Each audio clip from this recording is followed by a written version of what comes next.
اللهم صل على سيدنا محمد يا رب صل وسلم دائما ابدا على حبيبي.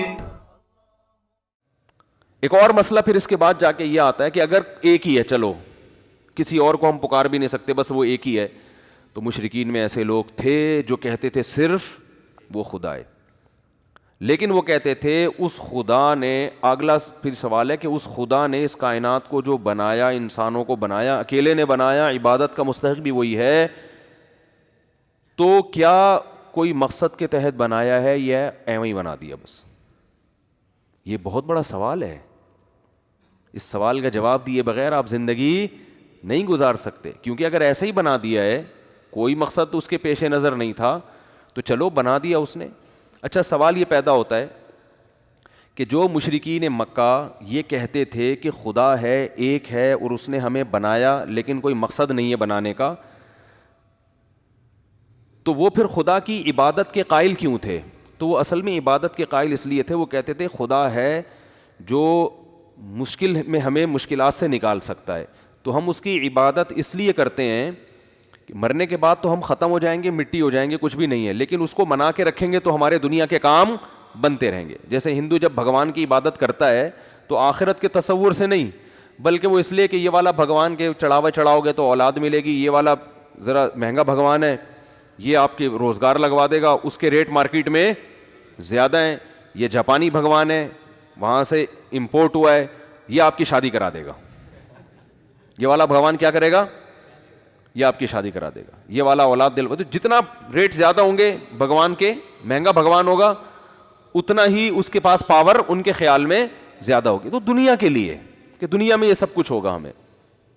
جیسے آج بھی کچھ لوگ آتے ہیں نا مسجد میں، نماز پڑھ رہے ہوتے ہیں، وظیفہ پڑھ رہے ہوتے ہیں، اللہ کا نام لے رہے ہوتے ہیں. بھائی کیوں لے رہے ہو یار؟ وہ میرا کام اٹکا ہوا ہے، مجھے کسی نے کہا ہے کہ یہ والی آیت کریمہ اتنی دفعہ پڑھو گے تو یہ کام ہو جائے گا. جائز ہے، میں ناجائز نہیں کہہ رہا، میں تو صرف یہ بتا رہا ہوں کہ بہت سے لوگ دنیا میں ایسے ہیں جو یہ نہیں مانتے کہ اللہ نے کسی مقصد کے لیے بنایا ہے، کوئی اس کا ایک ہدف تھا اس کے سامنے، وہ یہ نہیں مانتے، لیکن پھر بھی اللہ کی عبادت کو وہ مانتے ہیں. تو بعض کافر نبی صلی اللہ علیہ وسلم کے دور میں ایسے بھی تھے جو اللہ کی توحید کے تو قائل تھے، مگر اس کے قائل نہیں تھے کہ آخرت میں کوئی حساب و کتاب ہے، موت کے بعد زندگی ہے، بلکہ وہ کہتا ہے یہ ممکن نہیں ہے مرنے کے بعد کوئی دوبارہ زندہ ہو، خدا یہ کام نہیں کرے گا، کیونکہ یہ عقل سے بعید ہے. کرنا ہوتا تو کوئی دو چار تو مردے زندہ کر کے دکھاتا نا ہمارے سامنے.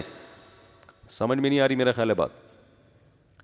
اس کی مثال ایسے جیسے خدا کر تو سکتا ہے لیکن جو کام نہیں کرتا اس کا مطلب وہ بعد میں بھی نہیں کرے گا.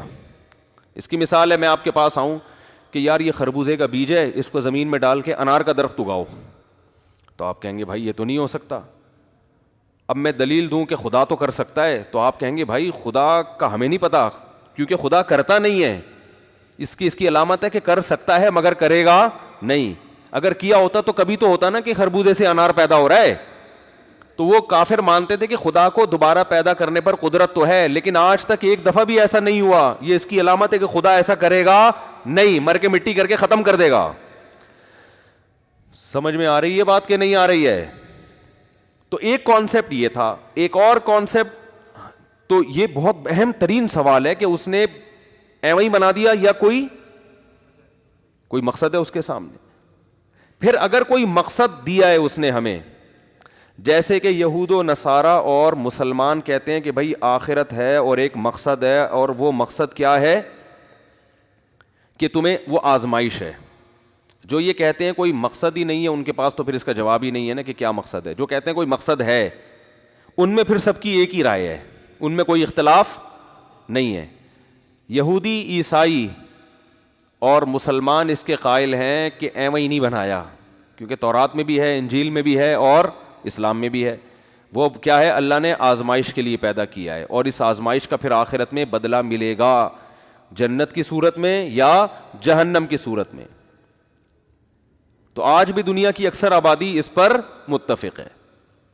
لیکن آگے پھر آزمائش کے لیے جو پرچہ آؤٹ ہوا ہے، پیپر جو ایگزامینیشن ہال میں آپ کو دیا گیا ہے، وہ صحیح پیپر یہودیوں کے پاس ہے، عیسائیوں کے پاس ہے یا مسلمانوں کے پاس ہے؟ یہ ایک بہت امپورٹنٹ سوال ہے کہ کیونکہ جب تک آپ کو پتہ ہی نہیں چلے گا ان میں صحیح پرچہ کون سا ہے, صحیح پیپر کون سا ہے, تو آپ امتحان کی تیاری کیسے کرو گے؟ ارے آپ ایگزامینیشن ہال میں بیٹھے ہو, آپ فزکس کا پیپر دینے کے لیے 3 پرچے آ گئے, لفافہ بٹا, ابھی آپ اس کو کھول کے پڑھ رہے تھے, ایک اور لفافہ آ گیا, ایک اور آ گیا. اب آپ کہو گے ابے یہ والا فزکس کا ہے, یہ والا ہے کہ یہ والا ہے؟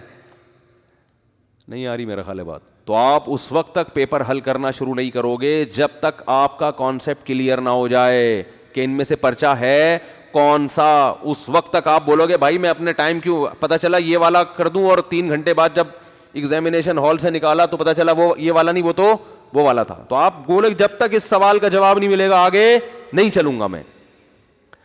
تو یاد رکھو عقل مند انسان کو جب تک اس سوال کا جواب نہیں ملتا کہ کوئی پیدا کرنے والا ہے یا نہیں, وہ اپنی زندگی 1 سیکنڈ بھی آگے گزارنے کے لیے تیار نہیں ہوتا. اگر یہ ثابت ہو جاتا ہے کہ یہ کائنات خود سے بنی ہے اور یہ بحث کر کے تحقیق کر کے, پھر اس کی زندگی کیا ہے؟ آزاد. اس کا لائف اسٹائل مکمل چینج, کیونکہ پھر زندگی نام ہے عیاشی کا, کوئی مقصد نہیں ہے, کوئی ہدف نہیں ہے. لائف کو کیا کرو؟ انجوائے کرو, مزے اڑاؤ, چرس پیو, سٹے لگاؤ, نائٹ کلبوں میں جاؤ, جتنا ناچ سکتے ہو ڈانس کر سکتے ہو کرو. پھر تو مزوں کی ایک دنیا ہے بس. کہ عجیب بات ہے, مزے آتے نہیں ہیں ایسے آدمی کو, یہ عجیب ہے حساب. وہ بظاہر مزے کی ہو جائے گی لیکن حقیقت میں ہوگی نہیں. اس کی کیا دلائل ہے وہ پھر ابھی ٹاپک نہیں ہے, لیکن بہرحال اس کا مطلب کیا ہے. پھر یہ اتوار کا بیان, ہفتے کا بیان, جمعے کی نماز, اس دن ٹوپی پہن کے جا رہے تھے. یہ بھی ہوتا ہے نا, وہ جتنا بھی گنہگار سے گنہگار مسلمان ہو, کبھی نہ کبھی تھوڑی دیر کے لیے ٹوپی تو وہ پہن لیتا ہی ہے. انگریز تو 5 منٹ کے لیے بھی ٹوپی نہیں پہنتے نا, تو چائنا کی جالیوں والی ٹوپی پہن کے کبھی کبھار, جیسے وہ ایک صاحب تھے سیاسی لیڈر, کوئی بڑے آدمی تھے, ان کا انتقال ہو گیا, تو بحث ہو رہی تھی. کوئی کہتا ہے بھائی یہ بڑے بے دین تھے, یہ کوئی کہہ رہا تھا نہیں دیندار تھے. تو ایک طالب علم تھا ہمارے مدرسے میں, بڑا مزہ آئی, اس نے کہا میں نے ایک دفعہ ان کو ٹوپی پہنے ہوئے دیکھا تھا, اس کی علامت ہے کہ وہ نیک آدمی تھے. یعنی ایک اور کچھ عمل تو سامنے آ نہیں رہا, تو چلو ایک دفعہ ٹوپی پہنے ہوئے میں نے دیکھا تھا. اس کا مطلب اتنے بھی برے, کیونکہ لبرل آدمی تو ایک دفعہ بھی ٹوپی پہنتے ہوئے شرم آتی ہے کہ یار لوگ کیا کریں گے, ملا بن گیا ہے. تو پھر جو ہے نا, اگر کوئی نہیں ہے تو یار پھر آپ کا لائف اسٹائل مکمل کیا ہونا چاہیے؟ چینج. پھر یہ شادی بیاہ کے تکلفات, سالے, ساس, جٹھانیاں, ٹوپی ڈرامے ہیں بھائی. یہ جاؤ ٹکٹ کٹاؤ, امریکہ جاؤ, بوائے فرینڈ رکھو, اور لڑکیاں بوائے فرینڈ رکھیں, سمجھ میں آ رہا ہے 2-4 دن بعد وہ وسیم مجھ سے زیادہ ہینڈسم آیا, اب اس کو ہٹا یار, وہ ٹھیک ہے زیادہ ٹھیک ہے. انجوائے کرنا ہے تو پھر انجوائے کرنے کا میں کوئی کسر چھوڑنی نہیں چاہیے. پھر یہ چھوڑ دو ٹوپی ڈرامے جو ہے نا, عید, بقرعید, رمضان میں 1 روزہ بھی کیوں رکھ رہے ہو؟ ٹھیک ہے نا, 1 بھی کیوں رکھ رہے ہو؟ اگر ڈاکٹر نے ڈائٹنگ کا کہا ہے تو 10 روزے رکھو, نہیں کہا تو 1 بھی نہ رکھو. پھر مفتیوں سے نہیں پوچھو کہ روزہ فرض ہے, نہیں, ڈاکٹر سے پوچھو کہ مجھے کھانا ہے کہ نہیں کھانا. ڈاکٹر کہے بھوکا رہو تو بھوکے رہ لو, کیونکہ صحت اچھی ہوگی تو لائف کو انجوائے کر سکو گے. پھر کماؤ پیسے, یہ بہت اہم سوال ہے. اور اگر کوئی ہے,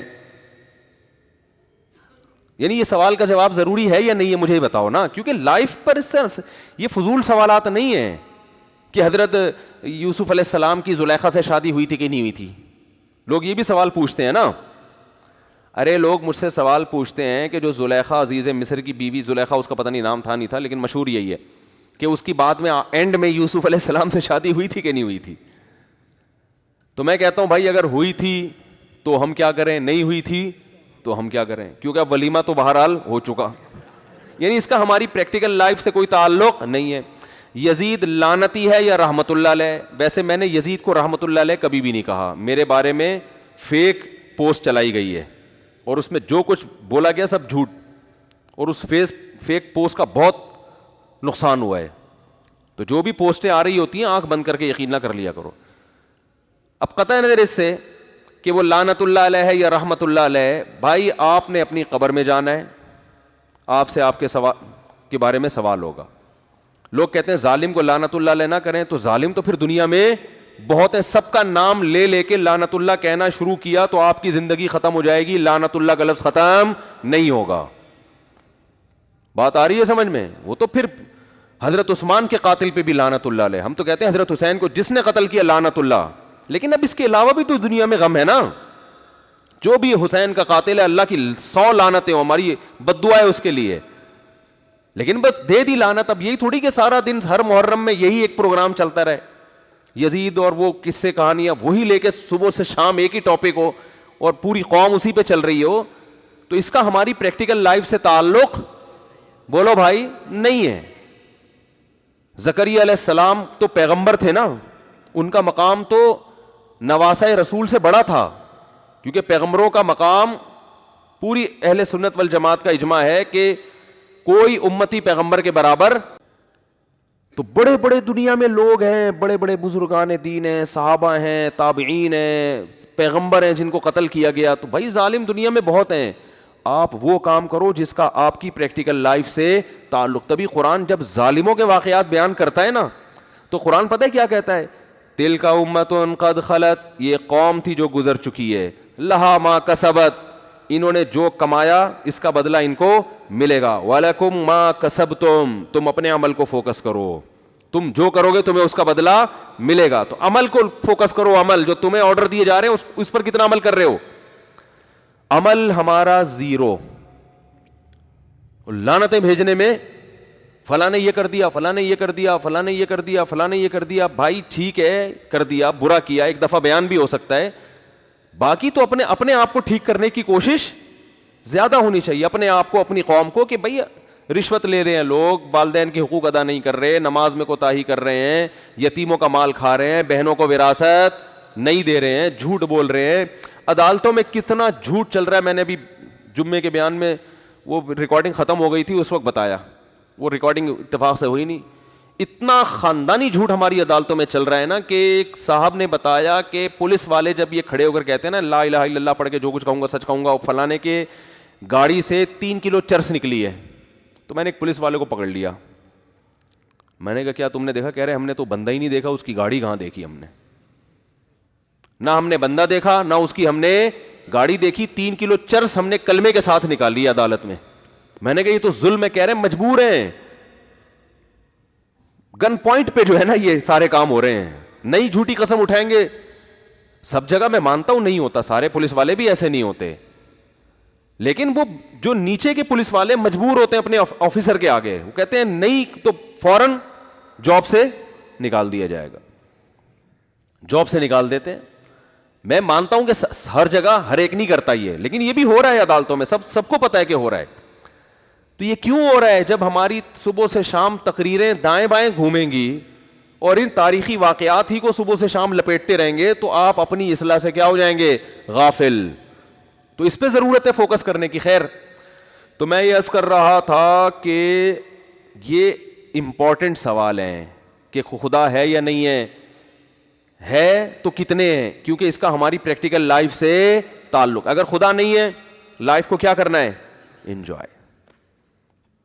پھر ابا کو اولڈ ہوم میں جمع کراؤ, کیونکہ ٹینشن ہے خام خواہ کی, انہوں نے تو لائف گزار لی, اب آپ کی لائف میں کھانس کے کیا کر رہے ہیں؟ ٹینشن کا سبب بن رہے ہیں, بلا وجہ کھانس رہے ہیں. چلو وہ تو بڑھاپے کی وجہ سے کھانس رہے ہیں, جراثیم کہاں جا رہے ہیں؟ پورا گھر میں جراثیم پھیل رہے ہیں, ٹھیک ہے نا. تو اور پھر تکلیف تو ہوتی ہے نا کھانسنے سے, ڈسٹربنس پھیل رہی ہے اس سے معاشرے میں. تو اس لیے لبرل لوگ ابا کو ایک اچھے سے ہاسپٹل میں ایڈمٹ کرا کے وہیں پیسے دے دیتے ہیں کہ اب ان کو کہاں رکھنا ہے آپ نے. جو نام نہاد لبرل ہیں ان کی بات کر رہا ہوں. تو یہ سوال بہت امپورٹنٹ ہے. دوسرا, اگر خدا ایک ہے, اگر خدا ہے تو ایک ہے یا ایک سے زیادہ, کیونکہ اس کا عملی زندگی سے تعلق ہے. اگر خدا نے دوسروں کو بھی اختیارات دیے ہوئے ہیں تو پھر کب خدا سے مانگے, کب غوث اعظم سے مانگے, کب بھگوان کے پاس جائیں, وہ تو یہ تو ساری زندگی آدمی بوکھلا کر شکار ہی رہے گا. یار گیا ادھر تھا اولاد کے لیے, ہو سکتا ہے اولاد کا اختیار اس کے پاس ہو, کوئی دلیل تو نہ اس کی ہے نا. ابا سے سنا تھا وہ والا, کیونکہ مہنگا بھگوان ہے, جب کاروبار کا مسئلہ ہوگا تو وہ مسئلہ حل کرے گا. اور ماموں سے سنا تھا کہ شادی والا بھگوان وہ ہے, تو ابا اور ماموں بھی تو آپ جیسے ہی ہیں نا. یا پنڈت جی سے سنا تھا, تو پنڈت جی کو کپڑوں کے معاملے میں تو آپ فالو کر نہیں رہے, جیسے کپڑے وہ پہنتے ہیں آپ وہ تو پہنتے نہیں ہو. عبادت جو کپڑوں سے بڑی چیز ہے اس میں آپ نے ان کو اپنا رہبر بنایا ہوا ہے. بات نہیں آئی میرا خیال ہے سمجھ میں.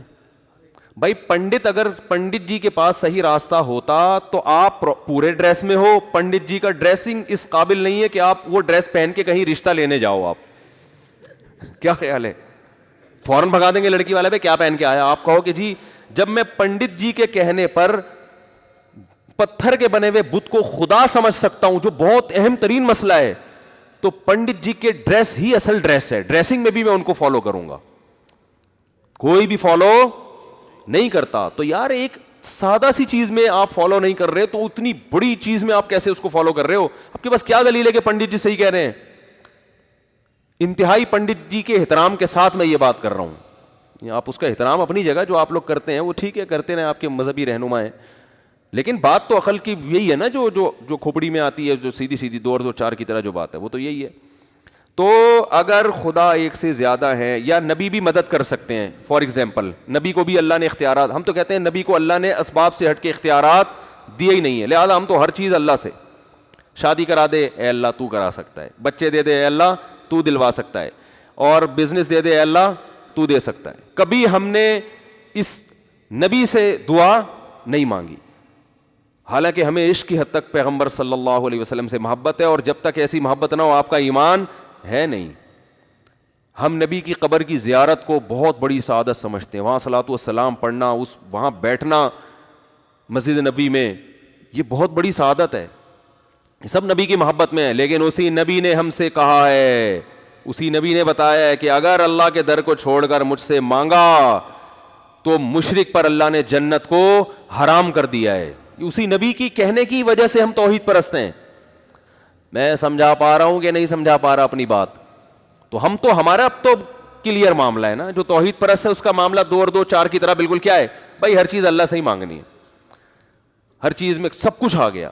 مشرک بیچارہ ٹینشن میں رہتا ہے. کبھی اس کو کہتے ہیں یہ والا جو چیز داتا دربار پہ جاؤ, اولاد وہاں سے ملے گی, وہ یہ چڑھاوے چڑھاؤ, وہاں سے اولاد ملے گی. شادی نہیں ہو رہی تو اس کے لیے وہ فلاں پیر صاحب ہیں, وہاں سے اولاد ملے گی. اور سر پہ بال نہیں اگرے تو اس کے لیے فلاں ہے, بزرگ ہیں, فلاں ہیں, یا وہ بھگوان ہے, یا وہ 10 قسم کی چیزیں ان کے پاس. ان کو پتہ ہی نہیں کہ کون سی چیز اللہ سے مانگنی ہے اور کون سی کسی اور سے. میں تبھی مشرکین سے ایک سوال پوچھتا ہوں کہ اگر اللہ نے اپنے علاوہ بھی مخلوق کو, چاہے وہ پیغمبر ہوں, ان کو اختیارات دیے تو سارے دیے ہیں یا تھوڑے دیے ہیں؟ سارے دیے ہیں, تو پھر ساری زندگی اللہ کے علاوہ انہی سے مانگتے رہو, پھر اللہ سے مانگنے کی ضرورت کیا ہے؟ دیے اس لیے ہے نا کہ ان سے مانگو, ورنہ دینے کا فائدہ کیا؟ تو پھر اللہ سے کیوں مانگتے ہو؟ اور اگر سارے نہیں دیے, کچھ اللہ نے اپنے پاس رکھے ہیں اور کچھ ان کو بھی دے دیے ہیں, تو وہ آپ کو معلوم ہے یا نہیں ہے؟ اگر معلوم نہیں ہے تو پھر آپ کو پتہ کیسے چلے گا کہ یہ والا اختیار ان کے پاس ہے یا نہیں ہے؟ نہیں آ رہی بات. حکومت نے کسی کو وزیر بنا دیا, اختیارات دے دی, یہ نہیں پتا کہ وزیر تعلیم ہے یا وزیر ہیڈ پمپ ہے یا وزیر بجلی لے جانا ہے. پہلے زمانے میں وزیر ہوتے تھے بجلی لانے کے لیے اب ہوتے ہیں سوئچ آف کرنے کے وزیر. ایجوکیشن کے وزیر کا مطلب یہ ہوتا ہے کہ اس کو ایجوکیشن کے علاوہ کچھ بھی نہیں آتا, سب آتا ہے, سوری, ایجوکیشن کے علاوہ سب آتا ہے. سب وزیروں کی بات نہیں کر رہا جو میرا بیان سن رہے ہیں ان کے علاوہ کی.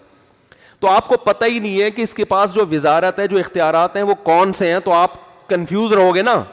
تو اگر اللہ نے اپنے علاوہ پیغمبر کو بھی اختیارات دیے ہیں تو سارے تو دیے ہیں, تو پھر اللہ سے مانگنے کی ضرورت نہیں ہے. اور اگر بعض دیے تو وہ معلوم ہے یا نہیں ہے؟ اگر معلوم نہیں ہے تو بھی کوئی فائدہ نہیں, اور اگر معلوم ہے تو ان کی لسٹ پیش کر دیں آپ, ایکسکیوز می, آپ ان کی, کہ بھائی سارے تو نہیں اللہ نے دیے, یہ والا اولاد کا فلانا فلانا, ایک لسٹ آنی چاہیے تاکہ مشرک کو پتہ چلے کہ یہ والی چیزیں میں نبی سے بھی مانگ سکتا ہوں. اس کے پاس لسٹ ہونی چاہیے. لیکن مشرک کہتے ہیں نہیں سارے اختیارات دے دیے ہیں, تو پھر سارے پر یہ پھر اشکال ہوتا ہے کہ جب سارے ہی دے دیے تو پھر اللہ سے مانگنے کی ضرورت کیا ہے؟ پھر تو ساری زندگی نبی سے ہی مانگتے رہو. تو ہمارا توحید پرست آدمی کا کانسیپٹ کلیئر, اور یہ قرآن نے کلیئر کر دیا نا. قرآن نے 2 اور 2 4 کی طرح بتا بھائی کچھ بھی نہیں دیا. اسباب سے ہٹ کے کسی کے پاس کوئی طاقت ہے ہی نہیں. جس کے پاس ہے لاجک کے تحت ہوگی, اسباب کے تحت ہوگی. جیسے میں آپ سے کہتا ہوں پانی پلاؤ, تو یہ نہیں کہ پانی آ جائے گا, آپ جاؤ گے نل کا کھولو گے, ایک اپنے جو ظاہری اسباب ہیں وہ اختیار کرو گے. اور کرامت اور معجزے میں ہمیں بتا دیا کہ اس کا کیا فرق ہے. وہ بھی کرامت بھی اللہ ہی کا کام ہوتا ہے, اس میں ولی کا اپنا دخل نہیں ہوتا. معجزہ بھی اللہ کا ہوتا ہے, نبی کا اس میں دخل نہیں ہوتا. نبی کا صرف ہاتھ ہوتا ہے. تو نبی نے جو چاند کے 2 ٹکڑے کیے, نبی نے نہیں کیے, یہ کس نے کیے ہیں؟ یہ تو اللہ نے کیے ہیں. نبی کی طرف اس کی مجازن نسبت کی جاتی ہے. تو بہت توحید کا معاملہ 2 اور 2 4 کی طرح کیا ہے, بہت واضح ہے, اس میں کوئی کنفیوژن نہیں ہے. تبھی تو بہت سے عیسائی مسلمان ہوتے ہیں کہ یار اسلام کے عقیدے 2 اور 2 4 کی طرح سمجھ میں آتے ہیں. باقی کسی مذہب میں بھی جاؤ گے تو آپ کو بیسک کانسیپٹ کلیئر کرنے میں 48 سال لگیں گے, پھر بھی آپ کے کانسیپٹ کلیئر نہیں ہوں گے. پھر بھی آپ بیٹھ کے پڑھتے ہی رہو گے, پتہ نہیں بوکھلا جاؤ گے تھوڑے دنوں میں. تو ایک اللہ ہے. اب ایک اللہ ہونے کے بعد امپورٹنٹ سوال یہ ہے کہ اس نے بے مقصد بنایا یا با مقصد بنایا. یہ میرا بیان اس ٹاپک پر بہت دفعہ ہو چکا ہے, میں جلدی جلدی ریپیٹ کر رہا ہوں. بے مقصد بنایا ہے تو بھی بس ہے, تو پھر اس کو مانگ لیا کرو اپنی دنیاوی حاجات کے لیے, اور مر کے کیا ہو جاؤ گے, ختم ہو جاؤ گے, بس ختم کہانی. پھر بھی لائف اسٹائل ہوگا, نتیجے میں وہی لائف کو کیا کرنا ہے, انجوائے. بلکہ اللہ کو مانگنا بھی انجوائمنٹ کے لیے. لائف انجوائے کرنے میں کہیں کوئی کباب میں ہڈی بن رہا ہے تو اللہ سے مانگو یہ ہڈی کیا ہو جائے, ختم ہو جائے. تو وہ بھی لائف انجوائے ہی ہے اور کچھ بھی نہیں ہے اس کا مقصد. مفتی طارق مسعود صاحب کے بیانات سننے کے لیے youtube.com/مفتی طارق مسعود کو سبسکرائب کریں. اور اگر آپ لائیو ویڈیو کو کبھی بھی مس نہیں کرنا چاہتے ہیں تو سبسکرائب کرنے کے بعد بیل آئیکن پہ کلک کرنا مت بھولیں. جزاک اللہ.